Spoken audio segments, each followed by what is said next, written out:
everyone. Welcome to Practical Paper Crafting. My name's Wendy, and I had an idea to do a video today because Halloween's coming up, and I was thinking about going and buying some new paper, and then I realized I already had an old paper pack from Graphic 45, and so I decided to make a video about how to take an old collection that you may have scraps of, you may have whole sheets of paper, and how to turn that into a set of cards. I'm just going to be working with a set of Graphic 45 paper called Steampunk Spells. This may look familiar to you. This was a really cool collection that they put out last year, maybe the year before. This owl paper was my favorite. And so those are the whole sheets that I have left. Here are my scraps I have left. As you can see, there are various different sizes. And these are just offcuts from different projects I've done. Then I have some longer pieces. In this collection, there was a set, 2 pages that had these little cut aparts. And keep in mind, you could just put this on a card and that could be a card by itself. But I'm probably going to be, sometimes you don't think about the fact that these journaling cards, if you open up your card and set the journaling card on the inside, that's a great place to be able to write your card that you're writing to someone. So that's probably what I'm going to be using them for, or as cut aparts for the elements and different graphics on the front. I also have these smaller cut aparts that were part of the collection. And these were just scraps, large pieces that I had cut down, and these were the images that I wanted to save. You can also use the backs, obviously, for some more scrap. And then this collection came with a sheet that had these little kind of playing card looking little elements, little cut aparts that you can use, and I'll be using those in my cards as well. Whenever I'm doing a set of several cards at a time, the first thing I do is I start by prepping the card bases that I want to use. Today, I'm going to be using 6 black 5x7 cards. This was a card set from Graphic 45. Just for prep for today, what I've done is I have just covered the card fronts with 1 piece of decorator paper. And I also have 12 4.5x5 cards, A2 size cards. These cards I have again covered with designer paper, just covered the front. The inside is blank, as you'll see. I'm going to walk you through how I would take these cards and turn them into a card set just using the Graphic 45 paper. Graphic 45 has a file folder die cut that you can get at the Graphic 45 website.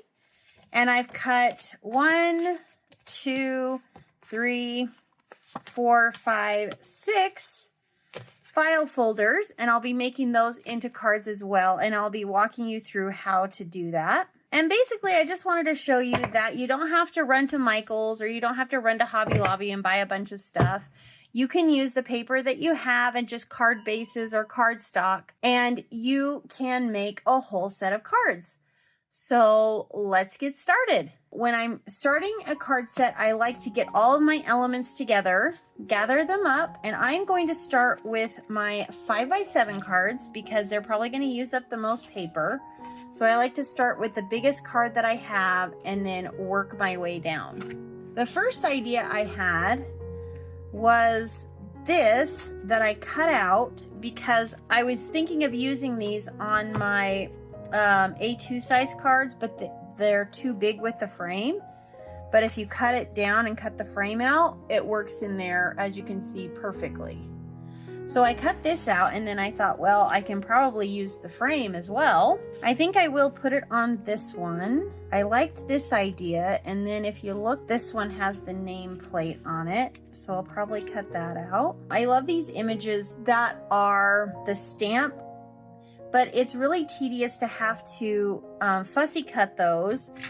But I was at a secondhand store about a year ago, and I found these old things. I'm sure you remember back when paper crafting was very young, they had these really cheap scissors that cut different shapes. And I found that if you take these scissors and cut around your stamp, you still get that stamp look without all the fussy cutting. Don't throw away the name because you're gonna want to use the name. I try really not to throw away anything because you'd be surprised how much of the stuff out of a paper pack you could use. So after I cut that guy out, some of these I'm gonna do with the inked edges and some of them I won't do with inked edges, just so you can get an idea of what that's gonna look like. My sponges are falling apart there.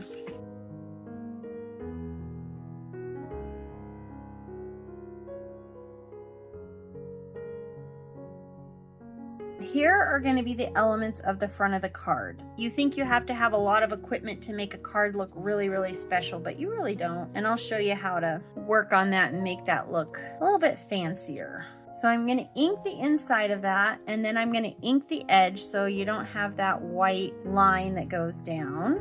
And this is just an archival ink I got from Hobby Lobby that was on clearance. And it would probably be a little bit easier with like a black ink because it would probably cover a little bit better. But I don't have any black ink, but I do have 2 gray. So we're using gray, and that's just a way to save money. What I'm going to do is I'm going to flip this over. It's the same on both sides. That's my front and this is my back.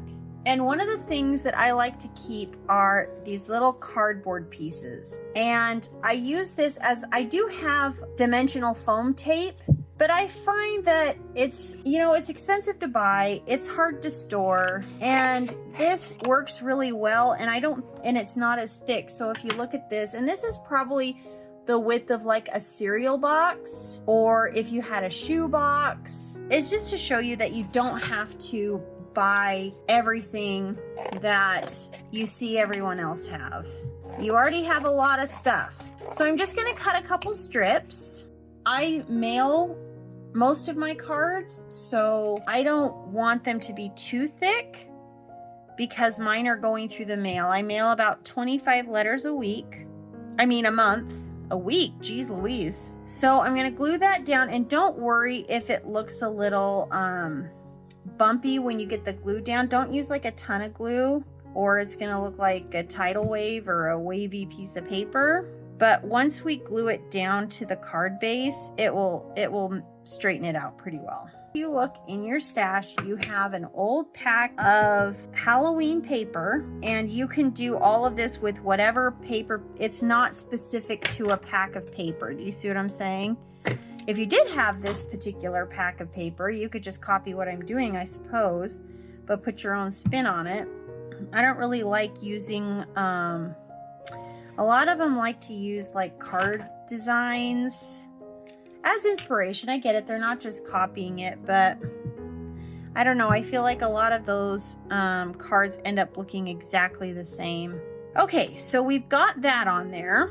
So I'm just gonna center this, but first, let me show you a way to give your card a lot of pizzazz. So you just have your card front, you just have a piece of designer paper. We already know what the design is gonna be. We're gonna use this frame.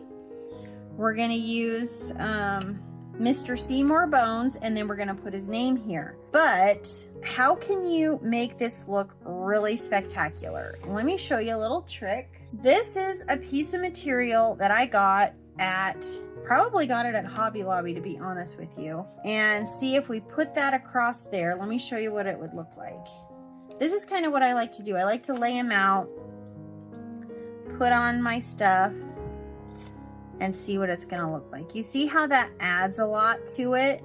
I think that's good, I like that. And you don't want that edge to be a perfect cut, so you're just gonna take it, and guys, there's no measurement here, so don't ask, because there isn't one. And then I just lay it on there, and you can see I like to have some sort of fiber.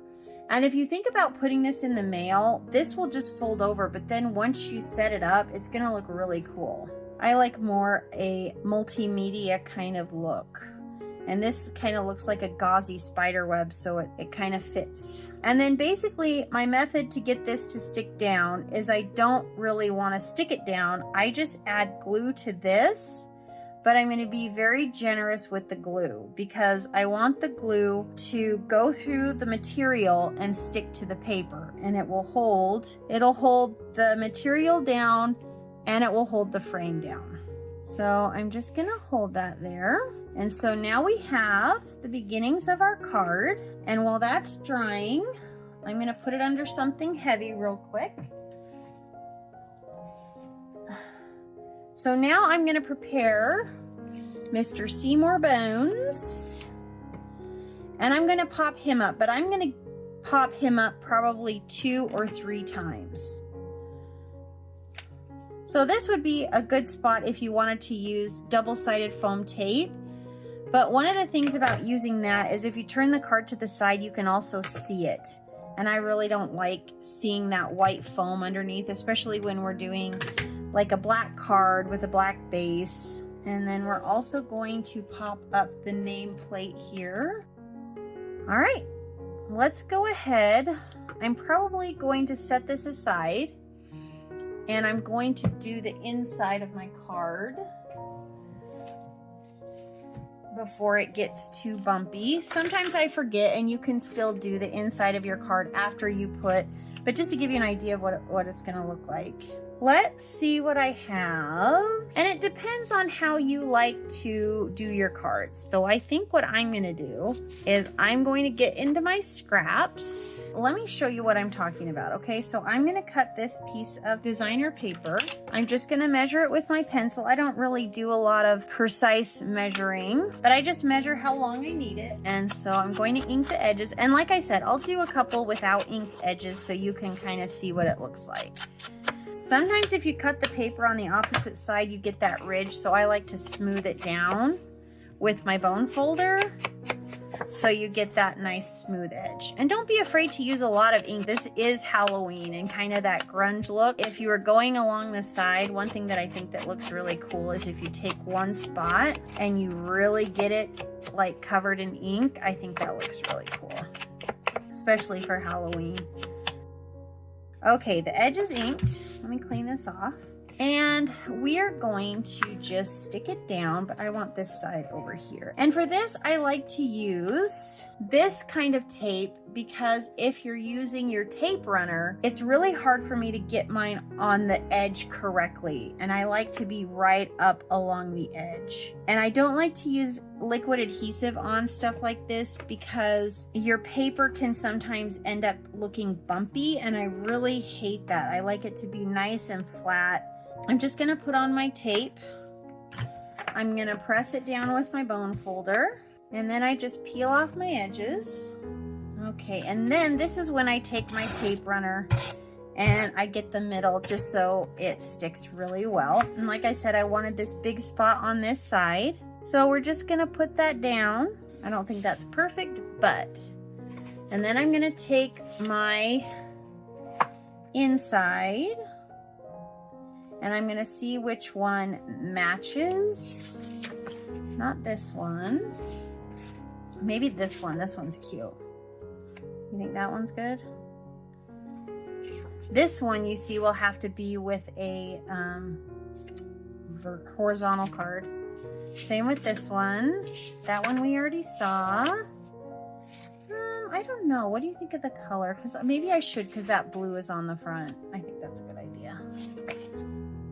Oh, this kind of matches. What if I did the same as on the inside, so the frame and the inside match? I think I'll do that. So there's a couple of options here. Let me press down my edges. Let me move my card out of the way. Let me press down my edges here. Okay, so you can see there's a black line around it, so it kind of looks matted already. So I think I'm just gonna leave that matte on there.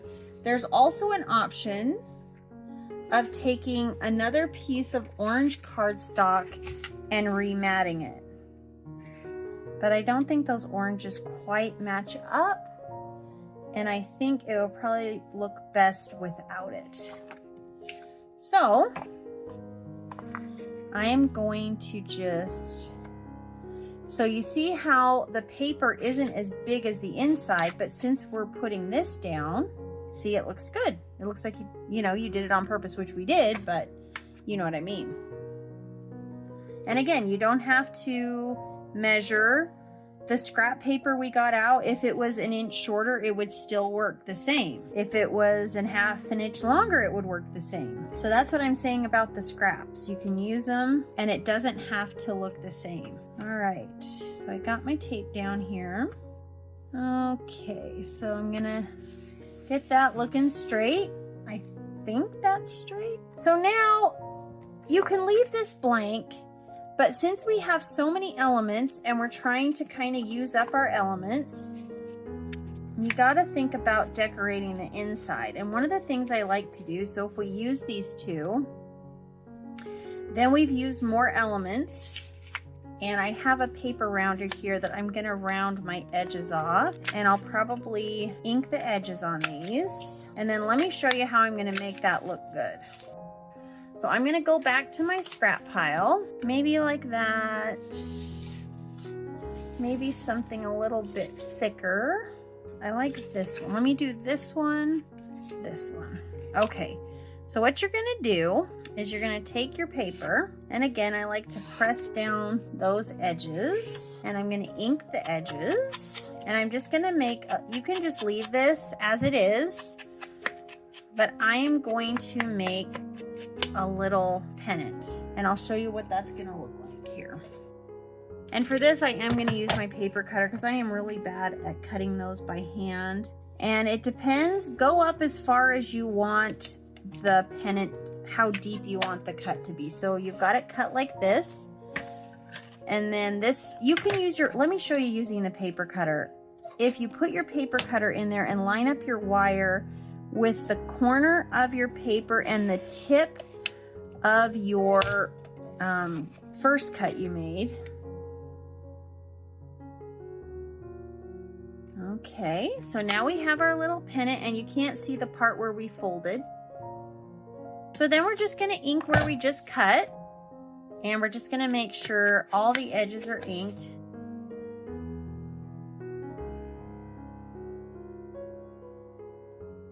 I'm going to get my little tape runner, this guy, and I like using this one just for smaller elements. I think it works really well. So I've mostly got it covered, and I found that if you use a tape runner and then get your corners with your glue, you don't get that bumpy effect, because I guess the tape holds down the paper and keeps it from bumping up. And then you've got your first banner.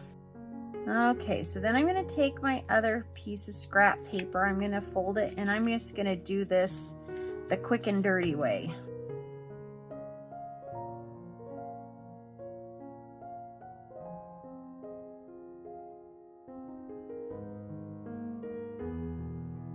I'm just going to ink the edges.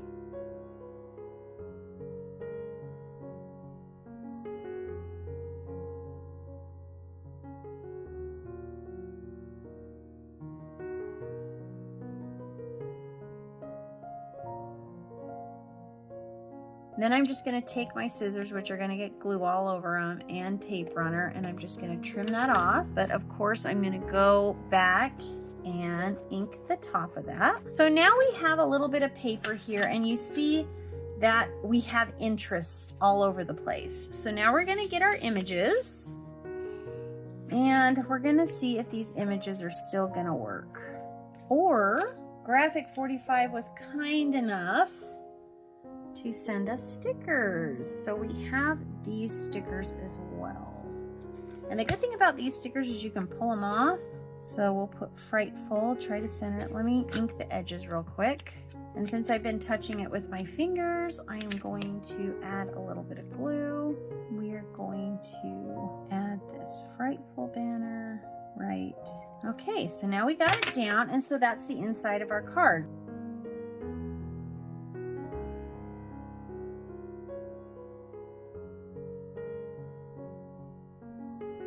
Now I'm just going around this really quickly, and I'm not really following the lines, and I'm going to show you how that doesn't matter, because I still want to have an image up there, and I think this image will look good because it does have a frame around it, but I don't want to cut around all these little tiny leaves. But If you just kind of bumpily go around and make it look like you're following the lines, let me show you what you can do to make it look like you followed them perfectly. Let's ink the edges. And see, now it looks like you cut it out. Like I said, unless they look too closely.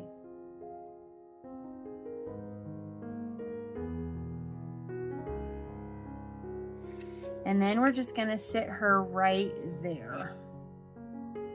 So you see we have the inside, looks very cute. We have a little bit of blue element to match the other blue. We have our front, and now all we need to do is add Mr. Seymour Bones.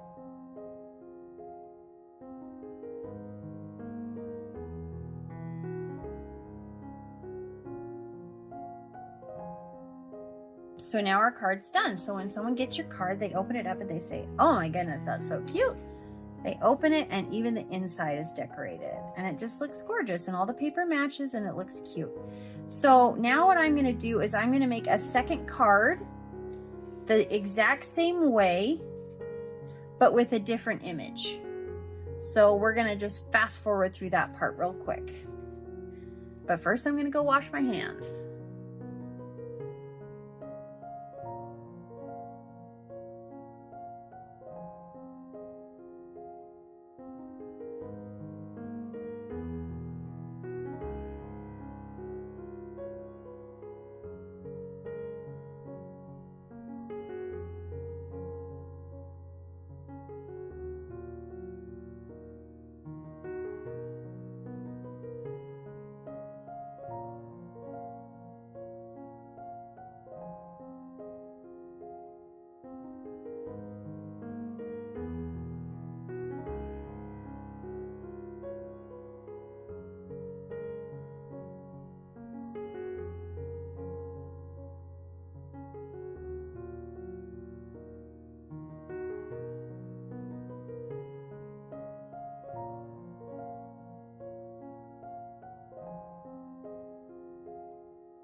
So now I'm done with these two cards. Let me show you what they look like side by side. I think I like the first one a little bit better, but you get the idea. Open them up. You have a lot of interesting things to look at. You've used a lot of your paper, and you have two cards that don't look like a card sketch. They look like two homemade cards.